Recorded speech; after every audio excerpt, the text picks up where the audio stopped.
Assalamualaikum warahmatullahi wabarakatuh. Waalaikumsalam warahmatullahi wabarakatuh. Alhamdulillahirabbil alamin. Wassalatu wassalamu ala sayyidil mursalin wa ala alihi wa sahbihi ajma'in. Allahumma la sahla illa ma ja'altahu sahla wa anta taj'alul hazna idza syi'ta sahla. Amin ya rabbal alamin. Alhamdulillah, teman-teman yang berbahagia, kembali kita berjumpa. Mudah-mudahan kita semua selalu dalam kondisi yang sehat. Amin ya rabbal alamin. Sehat yang membawa barokah, sehat yang membawa ketakwaan, sehingga Allah tambah ridho kepada kita setiap waktunya. Amin ya rabbal alamin. Sebelum masuk, saya mau mengambil sebuah kisah dari seorang sahabat. Mungkin ini nggak familiar ya, saya juga baru mendapat ceritanya. Jadi beliau adalah seorang sahabat yang bernama Amru bin Thabit. Ya, Amru bin Thabit. Beliau adalah seorang sahabat Ansor, ya, karena beliau berasal dari Madinah. Jadi suatu ketika beliau belum jadi sahabat ya. Jadi beliau waktu itu belum tergerak hati untuk masuk Islam gitu. Bertepatan sekali saat itu sedang perang Uhud ya. Jadi kaum muslimin gitu kan secara keseluruhan pergi ke medan Uhud untuk perang gitu. Nah, tiba-tiba suatu ketika dia mencari seorang sahabat kenamaan lah ya saat itu, namanya Sa'ad bin Mu'adz. Dia nanya ke yang lain gitu, lihat Sa'ad nggak gitu kan? Lihat Sa'ad nggak gitu kan? Oh Sa'ad gitu, Sa'ad lagi ke Uhud gitu sama kaum muslimin gitu kan. Ngapain katanya gitu kan?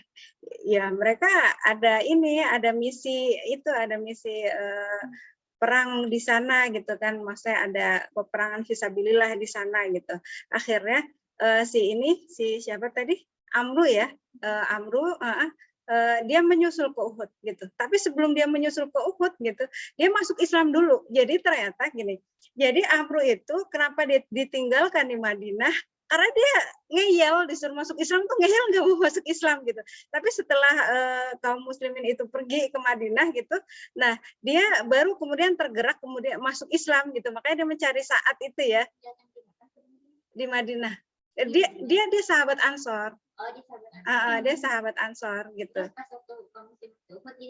Iya, dia termasuk yang tinggal di Madinah karena dia nggak mau masuk Islam kan, saat itu dia belum masuk Islam gitu, dia ngeyel gitu. Tapi ketika semua kaum muslim sudah ke sana gitu kan, termasuk Sa'ad bin Mu'adz gitu kan, dia tiba-tiba mencari Sa'ad gitu. Nah ternyata dia ingin masuk Islam saat itu gitu.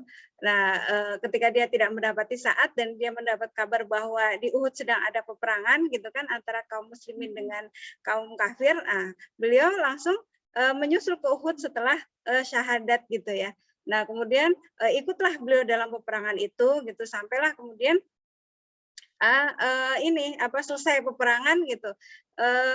Biasanya kan kalau setelah perang kan dicari identitasnya siapa gitu lah. Ketahuan lah dia gitu kan. Terus orang-orang kan pada nanya gitu, ngapain kamu ke sini gitu kan? Kemarin kamu ditinggalin itu gara-gara ngeyel gitu, kamu masuk Islam, terus ngapain kamu nyusul ke sini? Kamu perang itu belain siapa gitu, bahasa kayak gitu kan. Terus kata dia, aku udah masuk Islam, kata dia gitu kan. Aku udah masuk Islam dan tentu saja aku perang di sini ya karena Allah gitu kan, karena Allah dan Rasulnya gitu. Dan setelah diskusi singkat itu, qadarullah beliau syahid di situ gitu, dan kemudian kabar itu sampai kepada Rasulullah gitu, dan Rasulullah menyampaikan bahwa dia termasuk penghuni surga gitu ya. Masya Allah ya, luar biasa, padahal belum melaksanakan sholat sedikit pun gitu ya. Ya, gimana kan?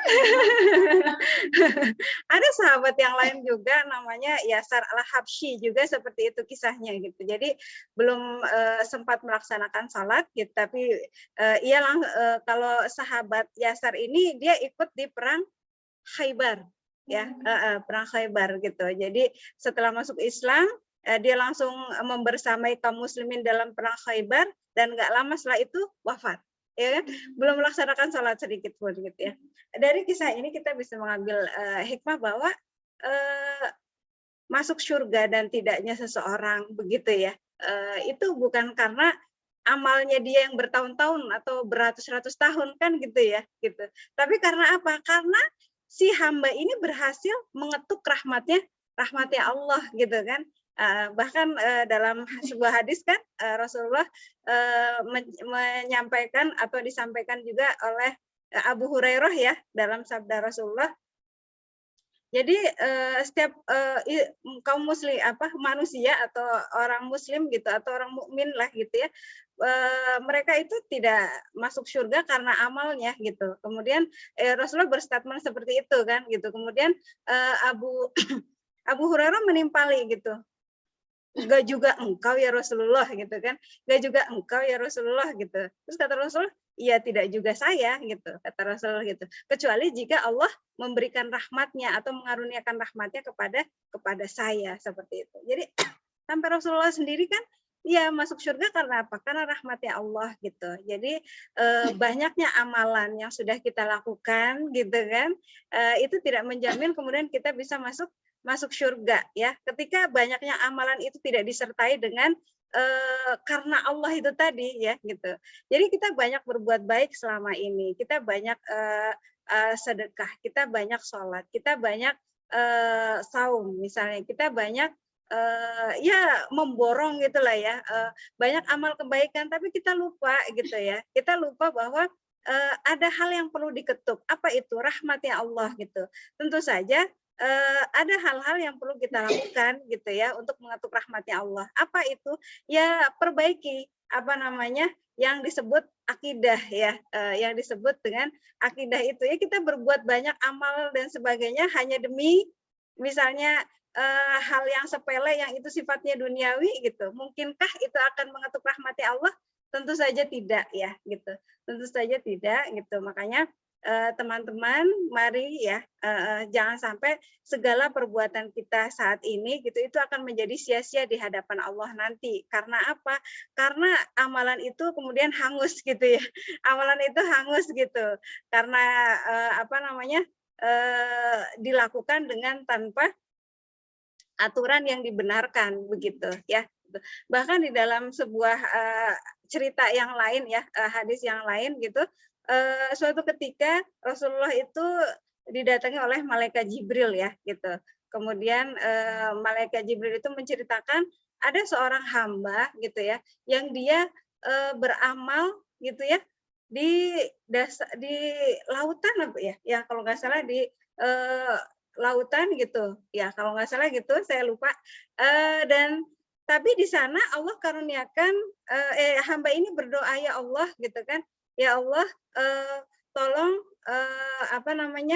habiskan waktu aku gitu ya. Selama 500 tahun itu dalam ibadah kepadanya gitu ya. Ibadah kepadanya jangan sampai dan matikan aku dalam kondisi sujud gitu. Dalam kondisi sujud gitu. Jangan sampai tubuhku ini menyentuh bumi gitu dan yang lain mungkin merasa entahlah gitu ya tapi begitu dikisahkannya terus kemudian qadarullah gitu kan dia ya dalam usianya itu yang panjang gitu dia wafat gitu kan tapi di proses ibadahnya gitu ya sehari-hari dalam ibadahnya itu Allah kasih nikmat dia berupa air kayaknya segini deh, sejari itu ya. Air tawar karena kan di tengah lautan ya. Jadi Allah kasih nikmat kayak mata air segini ya, sejari ini. Mata air itu yang dia gunakan untuk mandi, dia gunakan untuk bersuci gitu pakai air itu. Dan kemudian di sisinya lagi ada satu pohon delima yang mana dia kayak setiap harinya ya satu buah gitu. Jadi untuk kehidupan kan butuh hidup kan ya. Walaupun ibadah kan dia butuh hidup. Nah, Allah karuniakan itu gitu. Selama 500 tahun itu gitu. Kemudian dia wafat gitu. Nah, ketika dalam penghisabannya gitu, hamba itu berdoa ya Allah, masukkan aku ke surga karena amalanku gitu. Dia merasa 500 tahun gue ibadah gitu kan. Jadi dia kayak merasa bangga gitu ya kali ya gitu. Terus kata Allah, masukkan dia ke surga karena rahmatku gitu. Tapi hamba itu tetap menolak, ya Allah masukkan aku ke surga karena amalanku gitu. Sampai 3 kali gitu. Terus Allah gitu, hitung amalannya katanya gitu. Hitung amalannya gitu. Akhirnya dihitunglah antara amal ibadah yang 500 tahun itu dengan nikmat yang Allah berikan. Ya kan? Dengan nikmat yang Allah berikan, ternyata nikmat Allah itu lebih besar daripada amalan dia yang 500 tahun itu. Akhirnya kata Allah, masukkan dia ke neraka, katanya gitu. Ketika dia diseret itu, akhirnya dia berdoa, ya Allah, gitu kan, masukkanlah aku ke surga karena rahmat-Mu. Akhirnya ya itu gitu. Jadi apa namanya, ya kita pernah mendengar ya nasihat dari seorang ulama gitu ya, bahwa kesombongan gitu ya, sekecil apapun itu nggak pantas untuk kita gitu ya. Karena kesombongan itu pakaiannya Allah ya, kalau nggak salah seperti itu disampaikannya gitu. Jadi seorang hamba sekecil apapun gitu kan, kita nggak berhak untuk menyandang itu. Makanya ketika seorang hamba gitu, bahkan ya merasa jumawa dengan itu, gitu, amalannya nggak berarti apa-apa. Coba bayangin tadi gitu kan, karena dia sombong dengan amalannya yang 500 tahun itu kan gitu. Akhirnya ya itu nggak berarti apa-apa di hadapan Allah gitu. Karena setiap geraknya kita itu butuh nikmatnya Allah ya nggak sih gitu. Makanya Bismillahirrahmanirrahim. Mari kita renungi kembali gitu ya, berapa banyak amalan yang sudah kita perbuat dan berapa banyak nikmat yang sudah kita terima hingga hari ini gitu ya. Ketika kita memang lalai selama ini dalam syukur kita, mari kita tambah lagi syukur itu. Ketika kita kemudian lalai dalam istighfar kita, mari kita tambah juga istighfar itu gitu. Mudah-mudahan dengan seperti itu memancing rahmatnya Allah gitu. Ketika kita dikucuri oleh rahmatnya Allah ya, tentu saja segala kebaikan juga akan mengucur dengan sendirinya. Demikian, mudah-mudahan ini renungan bermanfaat untuk kita semuanya. Sekali lagi saya mohon maaf untuk segala perkataan yang kurang diperkenani. Wabillahi taufik wal hidayah. Wassalamualaikum warahmatullahi wabarakatuh.